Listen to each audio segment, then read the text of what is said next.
ध्यान सहित नाम जप की महिमा।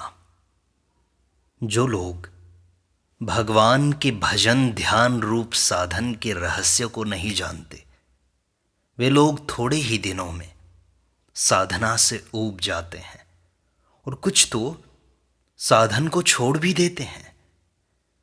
जैसे कोई विद्या पढ़ता हुआ बालक खेल तमाशे में आसक्त या परीक्षा में फेल होने के कारण अथवा और किसी कारण से उकताकर विद्या के अभ्यास को छोड़ने पर विद्या रूपी धन से वंचित रह जाता है, वैसे ही वे भगवत प्राप्ति रूप अमूल्य रत्न से वंचित रह जाते हैं। कोई कोई मंद साधन करते भी रहते हैं और पूछने पर वे ऐसा कहा करते हैं कि जब हम भजन ध्यान करने के लिए बैठते हैं तब संसार के संकल्प, निद्रा, आलस्य ये सब आ घेरते हैं, इसलिए विशेष आनंद नहीं हो पाता। इसलिए उससे रुचि हटकर हमारा साधन ढीला पड़ गया, साधना गहरी नहीं हो पाई। वे लोग भजन ध्यान के द्वारा आरंभ में ही पूर्ण आनंद का अनुभव करना चाहते हैं। यह बड़ी भारी भूल है। ध्यान रखना कि पहले ही दिन आप अनंत आनंद का अनुभव करने लगो, ऐसा थोड़ी होगा। अभी तो भजन ध्यान का जैसा साधन होना चाहिए वैसा साधन ही नहीं हुआ, तो फिर आनंद कैसा होगा। हाथ से माला फेरते हैं, मुख से राम राम कहते हैं और मन से संसार के विषयों का चिंतन करते हैं। यह तो संसार का भजन हुआ, राम का नहीं। कर्मे तो माला फिरे, जीभ फिरे मुख माए, मनवा तो चहुदिश फिरे, यह तो सुमिरन नाही। किसी किसी के हाथ से माला गिर जाती है और निद्रा के वशीभूत होकर वे आसन पर ही ऊँघते रहते हैं। वे भगवान के उपासक नहीं हैं, निद्रा देवी के उपासक हैं। ऐसे लोग असली आनंद से बहुत दूर हैं। उनका मन ही उनको धोखा दे रहा है। वास्तव में भजन ध्यान के प्रभाव और रहस्य को उन लोगों ने समझा ही नहीं। भजन ध्यान के प्रभाव और रहस्य को समझ लेने पर निद्रा, आलस्य और संसार की स्फुरणा की तो बात ही क्या है। खान पान की भी चिंता नहीं रह सकती। रात दिन भजन ध्यान की ही धुन सवार हो जाती है। जैसे रुपयों के प्रभाव से मोहित हुए व्यापारी, वैद्य, डॉक्टर, वकील, ये सभी लोग विषय संपत्ति को प्रधान समझने वाले समय को धन कमाने में ही व्यय करते हैं। इसके अतिरिक्त उनको दूसरी बात अच्छी ही नहीं लगती। वैसे ही उनको भी भगवत भजन के सिवाय और कोई चीज अच्छी नहीं लगती।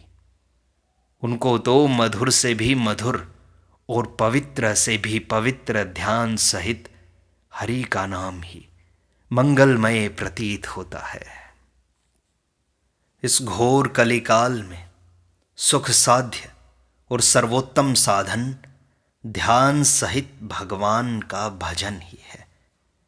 ब्रह्मा से लेकर स्तंभ पर्यंत सारा संसार क्षणभंगुर और नाशवान है। केवल एक परमात्मा ही सत वस्तु है। इसलिए जो सदा सर्वदा हम लोगों को भगवान का भजन ध्यान करना ही सिखलाता है, वही माता पिता गुरु एवं हमारा सच्चा बंधु है। संसार में इससे बढ़कर हमारे लिए और कोई भी आवश्यक कार्य नहीं है। श्वास का कोई विश्वास थोड़ी ही है, कब आए कब चली जाए।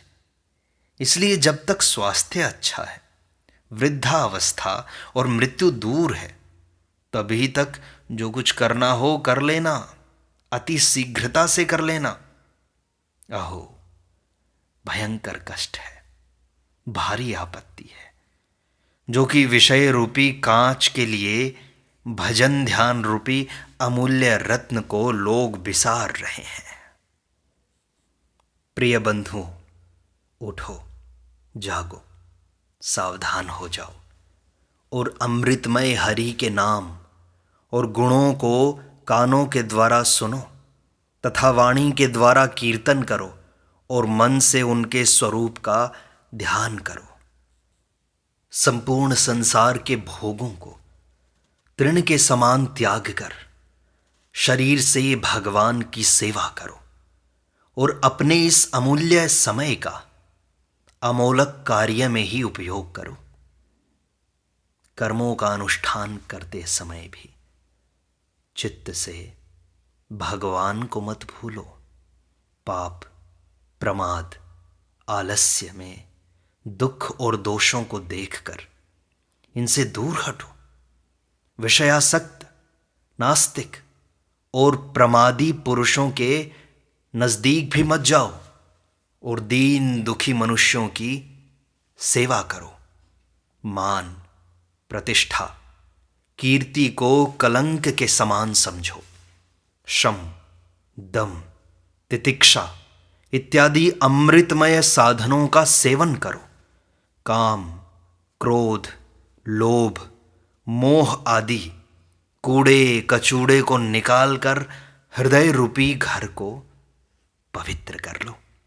शीत, उष्ण, सुख दुख आदि क्षणिक और नाशवान है, इसलिए इनसे व्यथित मत हो और सर्वदा समचित्त रहो या पूर्वकृत कर्मों के अनुसार ईश्वर का किया हुआ विधान समझकर इनको सहर्ष स्वीकार करो।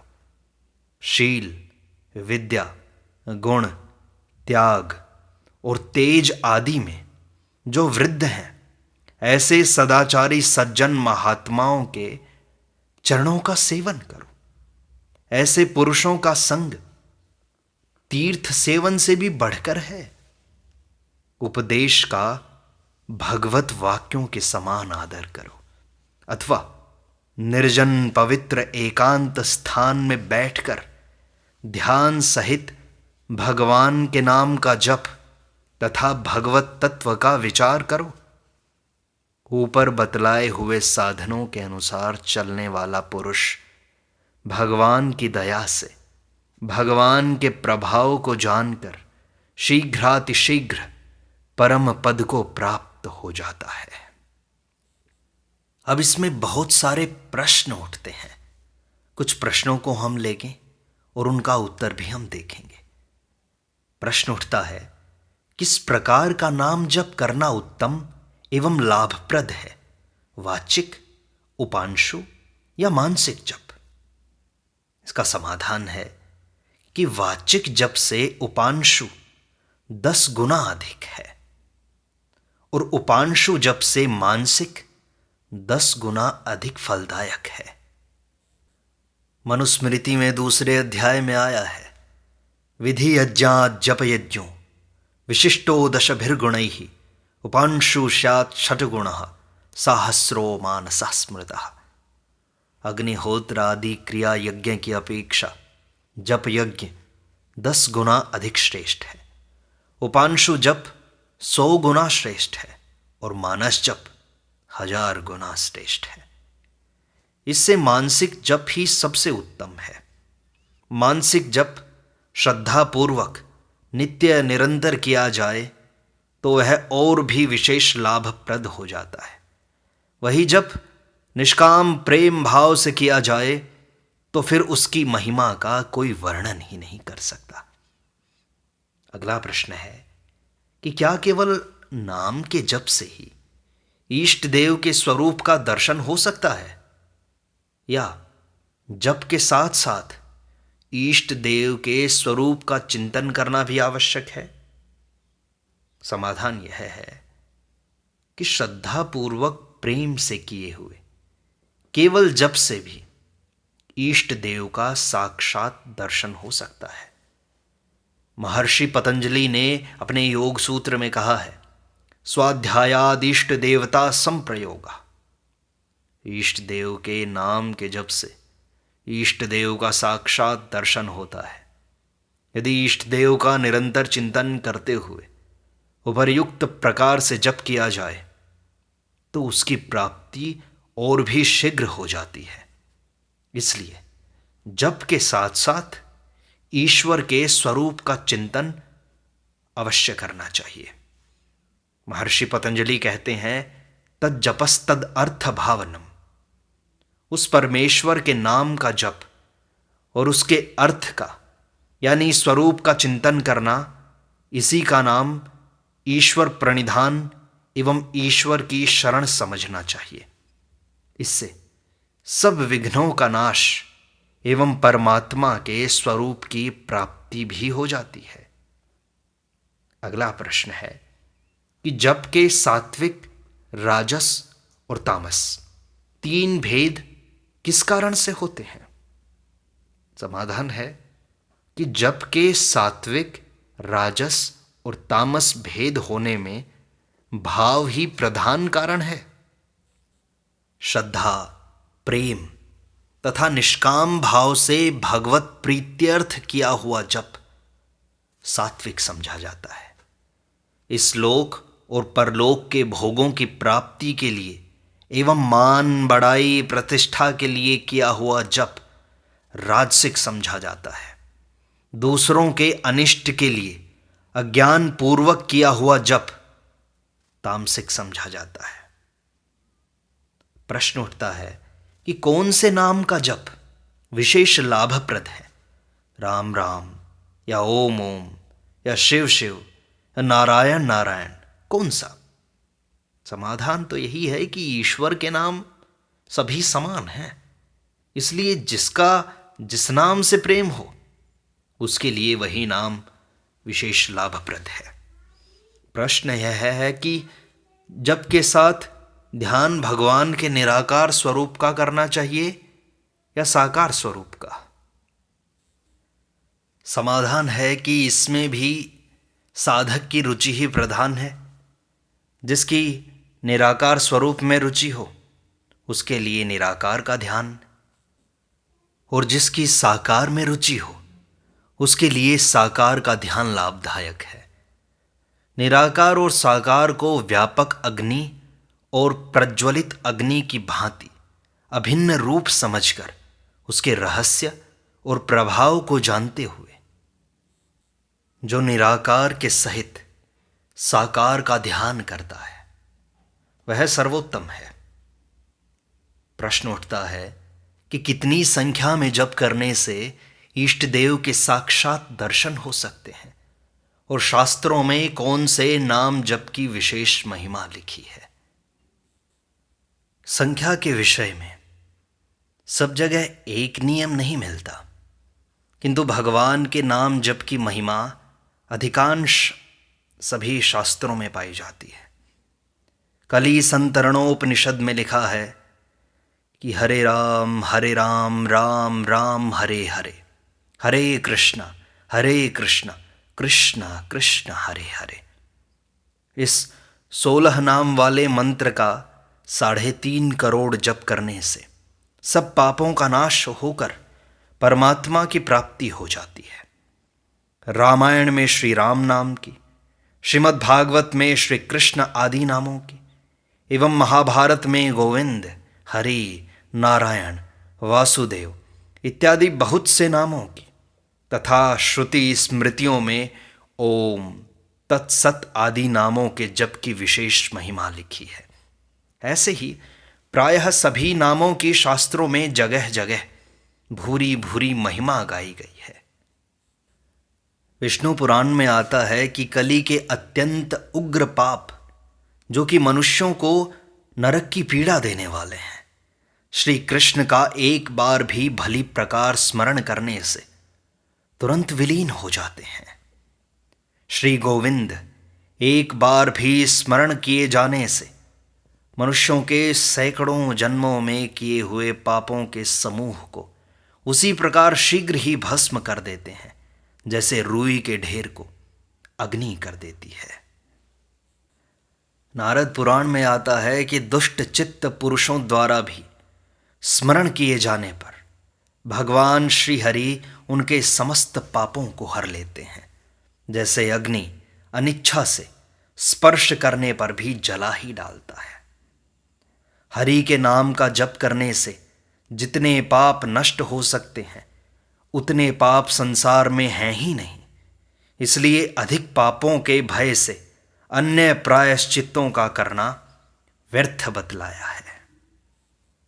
हरि के नाम का जप करने से जितने पाप नष्ट हो सकते हैं उतने पाप संसार में हैं ही नहीं।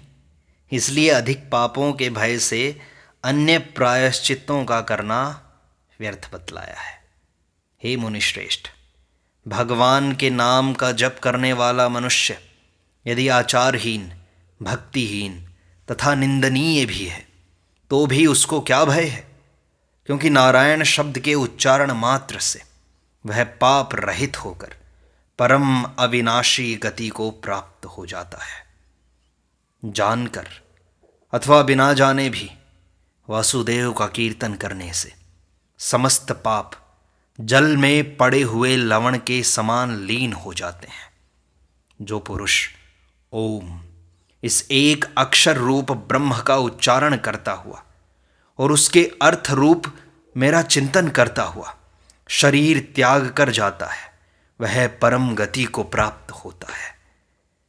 जिसके नाम का विवश होकर भी कीर्तन करने से पुरुष सिंह से डरे हुए गीदड़ों के समान संपूर्ण पापों से तुरंत मुक्त हो जाता है। यहां तक भी लिखा है कि एक हरि के नाम के जप से ही संपूर्ण पापों का नाश हो जाता है। जिसने एक बार भी हरि इन दो अक्षरों का उच्चारण किया उसने मानो मोक्ष की ओर जाने के लिए कमर कस ली है। इस प्रकार नाम के जप की महिमा शास्त्रों के स्थल स्थल पर भरी पड़ी है। भगवान के नाम की महिमा को अर्थवाद नहीं समझना चाहिए, झूठा नहीं समझना चाहिए। जो कुछ महिमा शास्त्रों में लिखी है वह अटल सत्य है, परंतु श्रद्धा और प्रेम की कमी के कारण नाम का प्रभाव समझ में नहीं आता तथा फल भी पूरा नहीं मिलता।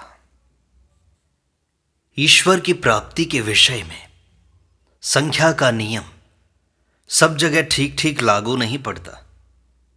प्रेम और श्रद्धा जिसमें जितनी अधिक होती है उसको उतनी ही जल्दी भगवत प्राप्ति होती है। यदि कहो कि फिर संख्या की क्या आवश्यकता है, यह ठीक है, पर इसमें शास्त्र का विधान है एवं जब भी अधिक बन जाता है इसलिए भी संख्या सब प्रकार से लाभप्रद ही तो है। किंतु भगवान की प्राप्ति के लिए संख्या का ठेका नहीं करना चाहिए। ठेका करने वाला सच्चा भक्त नहीं है। जो भगवान की प्राप्ति से भी बढ़कर भगवान के प्रेम को एवं भजन को समझता है वही भगवान के नाम के प्रभाव को जानने वाला सच्चा भक्त है। क्योंकि प्रेम और श्रद्धा पूर्वक निष्काम भाव से किया हुआ भगवान का पूजन भजन भगवान से भी बढ़कर है। तब फिर भगवान से मिलने के लिए भगवान के नाम जप की संख्या का ठेका करना भारी भूल नहीं तो और क्या है।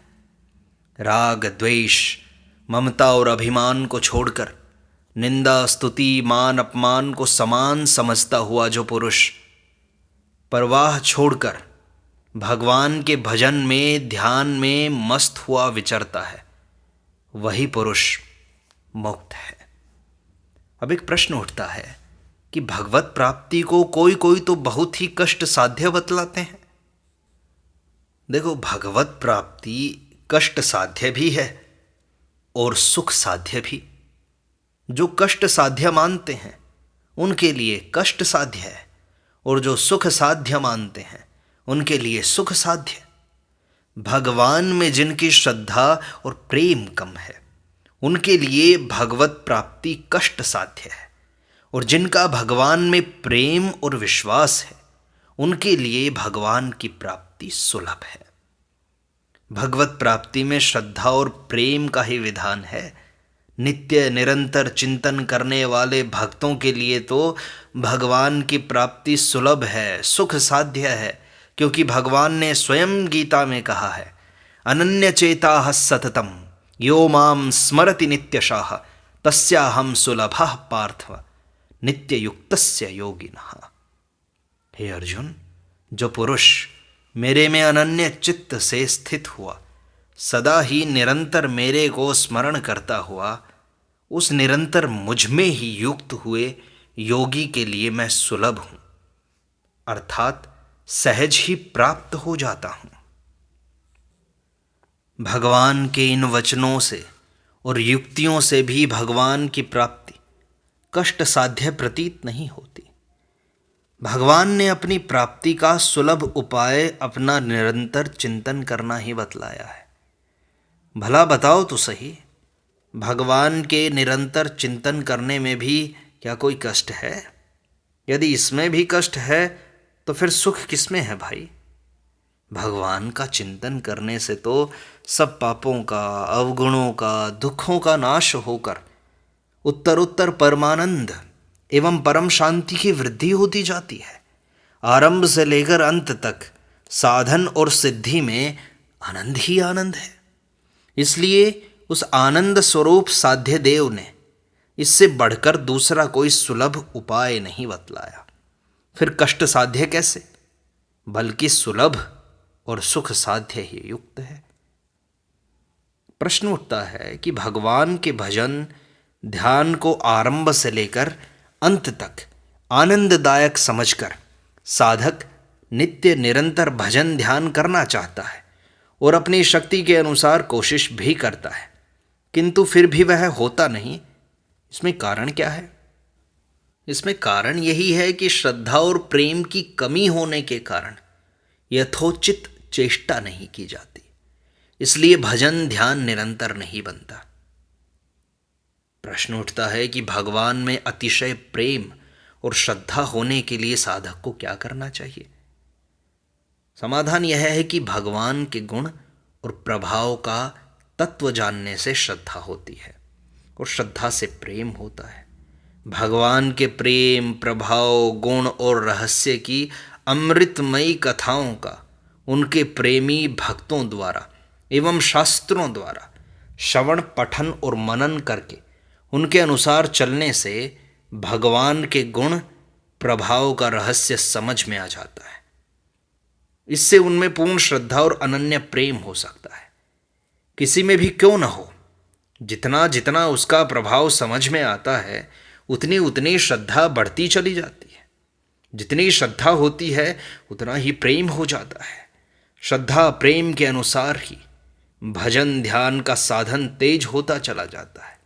अतएव भगवान में पूर्ण श्रद्धा और अनन्य प्रेम होने के लिए उन महापुरुषों का संग करना चाहिए जिनका भगवान में अनन्य प्रेम और अतिशय श्रद्धा है, जो नित्य निरंतर निष्काम प्रेम भाव से भगवान को भजते हैं। ऐसे महापुरुषों के संग से ही भगवान में पूर्ण श्रद्धा और अनन्य प्रेम होता है। ऐसे पुरुषों का संग नहीं मिले तो श्रद्धालु उत्तम जिज्ञासु पुरुषों का संग और सत शास्त्रों का श्रद्धापूर्वक विचार करना चाहिए। सारांश यह है कि संसार में निष्काम भाव से किए हुए भजन ध्यान के समान भगवत प्राप्ति का और कोई भी सहज और सुगम उपाय नहीं है। वह होता है सत्पुरुषों के संग और सत्य शास्त्रों के विचार करने से। अतएव निष्काम प्रेम भाव से निरंतर भजन ध्यान होने के लिए सत्पुरुषों का संग एवं सत शास्त्रों का विचार तत्पर होकर करना चाहिए।